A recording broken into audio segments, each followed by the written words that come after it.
Hi guys, ಎಲ್ಲರಿಗೂ ನಮಸ್ಕಾರ. Welcome back to my YouTube channel. Friends, ಇವತ್ತಿನ ಈ ವಿಡಿಯೋದಲ್ಲಿ ಭಾರತೀಯ ಅಂಚೆ ಇಲಾಖೆಯಿಂದ ಸುಮಾರು 18,200 ಪೋಸ್ಟ್ಗಳಿಗೆ ಅರ್ಜಿ ಆಹ್ವಾನಿಸಲಾಗಿದ್ದು, 10ನೇ ತರಗತಿ ಪೂರ್ಣರಾದವರು ಈ ಕೆಲಸಕ್ಕೆ ಅರ್ಜಿ ಸಲ್ಲಿಸಬಹುದು. ಈ ಕೆಲಸಕ್ಕೆ ಅರ್ಜಿ ಸಲ್ಲಿಸಲು ಬೇಕಾದ ದಾಖಲೆಗಳೇನು ಹಾಗೂ ಅರ್ಜಿ ಸಲ್ಲಿಸುವ ಲಿಂಕ್, ಅರ್ಜಿ ಸಲ್ಲಿಕೆ ಕೊನೆಯ ದಿನಾಂಕ ಮುಂತಾದವುಗಳ ಬಗ್ಗೆ ಸಂಕ್ಷಿಪ್ತ ಮಾಹಿತಿಯನ್ನು ಈ ವಿಡಿಯೋದಲ್ಲಿ ನಾನು ನಿಮ್ಗೆ ತಿಳಿಸ್ಕೊಡ್ತೀನಿ. ಇದಕ್ಕೂ ಮುಂಚೆ ನೀವು ಇನ್ನೂ ನನ್ನ ಚಾನಲ್ಗೆ ಸಬ್ಸ್ಕ್ರೈಬ್ ಆಗಿದ್ರೆ ಪ್ಲೀಸ್ ಸಬ್ಸ್ಕ್ರೈಬ್ ಆಗಿ. ಬನ್ನಿ ವಿಡಿಯೋ ಸ್ಟಾರ್ಟ್ ಮಾಡೋಣ. Post office recruitment. ಭಾರತೀಯ ಅಂಚೆ ಇಲಾಖೆ ಕಡೆಯಿಂದ ನಿರುದ್ಯೋಗಿಗಳಿಗೆ ಭರ್ಜರಿ ಗುಡ್ ನ್ಯೂಸ್. ಹೌದು ಸ್ನೇಹಿತರೆ, ಇದೀಗ ಪೋಸ್ಟ್ ಆಫೀಸ್ನಲ್ಲಿ ಖಾಲಿ ಇರುವ ಸುಮಾರು 18,200 ಹುದ್ದೆಗಳಿಗೆ ಅರ್ಜಿ ಆಹ್ವಾನ ಮಾಡಿದೆ. ಹಾಗಾಗಿ ಆಸಕ್ತಿ ಇರುವಂತಹ 10ನೇ ತರಗತಿ ಪಾಸಾದ ಅಭ್ಯರ್ಥಿಗಳು ಈ ಹುದ್ದೆಗಳಿಗೆ ಅರ್ಜಿ ಸಲ್ಲಿಸಬಹುದು. ಆದ್ದರಿಂದ ನಿರುದ್ಯೋಗಿ ಅಭ್ಯರ್ಥಿಗಳು ಈ ಹುದ್ದೆಗೆ ಬೇಗ ಅರ್ಜಿ ಸಲ್ಲಿಸಿ. ಹುದ್ದೆಗಳ ವಿವರ. ನೇಮಕಾತಿ ಇಲಾಖೆ ಭಾರತೀಯ ಅಂಚೆ ಇಲಾಖೆ. ಖಾಲಿ ಹುದ್ದೆಗಳ ಸಂಖ್ಯೆ 18,200. ಹುದ್ದೆಗಳ ಹೆಸರು ಬಹುಕಾರ್ಯ ಸಿಬ್ಬಂದಿ, ಮಲ್ಟಿ ಟಾಸ್ಕಿಂಗ್ ಸ್ಟಾಫ್.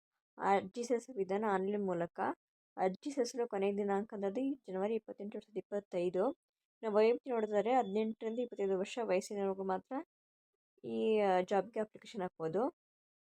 ಈ ಹುದ್ದೆಗಳಿಗೆ ಅರ್ಜಿ ಸಲ್ಲಿಸಲು ಇವಾಗ ಅರ್ಹತೆಗಳು. ಶೈಕ್ಷಣಿಕ ಅರ್ಹತೆ. ಸ್ನೇಹಿತರೆ, ಭಾರತೀಯ ಅಂಚೆ ಇಲಾಖೆ ಬಿಡುಗಡೆ ಮಾಡಿರುವ MTS ನೇಮಕಾತಿ ಅಧಿಸೂಚನೆ ಪ್ರಕಾರ ಈ ಹುದ್ದೆಗಳಿಗೆ ಅರ್ಜಿ ಸಲ್ಲಿಸಲು ಬಯಸುವ ವಿದ್ಯಾರ್ಥಿಗಳು 10ನೇ ತರಗತಿಯನ್ನು ಉತ್ತೀರ್ಣರಾಗಿರಬೇಕು. ಇದರ ಜೊತೆಗೆ ಕಂಪ್ಯೂಟರ್ ಜ್ಞಾನ ಹಾಗೂ ಸ್ಥಳೀಯ ಭಾಷೆಗಳ ಜ್ಞಾನ ಹೊಂದಿರಬೇಕು. ಅಂಥ ಅಭ್ಯರ್ಥಿಗಳು ಈ ಹುದ್ದೆಗಳಿಗೆ ಅರ್ಜಿ ಸಲ್ಲಿಸಬಹುದು. ವಯೋಮಿತಿ. ಭಾರತೀಯ ಅಂಚೆ ಇಲಾಖೆ ಬಿಡುಗಡೆ ಮಾಡಿರುವ MTS ಅಧಿಕೃತ ಅಧಿಸೂಚನೆ ಪ್ರಕಾರ ಈ ಹುದ್ದೆಗಳಿಗೆ ಅರ್ಜಿ ಸಲ್ಲಿಸಲು ಬಯಸುವ ವಿದ್ಯಾರ್ಥಿಗಳು ಕನಿಷ್ಠ 18 ವರ್ಷ ವಯೋಮಿತಿ ಹೊಂದಿರಬೇಕು ಹಾಗೂ ಗರಿಷ್ಠ 25 ವರ್ಷ ವಯೋಮಿತಿ ನಿಗದಿ ಮಾಡಲಾಗಿದೆ. ಮತ್ತು ಮೀಸಲಾತಿ ಆಧಾರದ ಮೇಲೆ ವಯೋಮಿತಿ ಸಡಿಲಿಕೆ ಮಾಡಲಾಗಿದ್ದು, ಹೆಚ್ಚಿನ ವಿವರ ಪಡೆಯಲು ನೀವು ಪೋಸ್ಟ್ ಆಫೀಸ್ನ ಅಧಿಕೃತ ಜಾಲತಾಣಕ್ಕೆ ಭೇಟಿ ನೀಡಿ. ಅರ್ಜಿ ಸಲ್ಲಿಸುವುದು ಹೇಗೆ?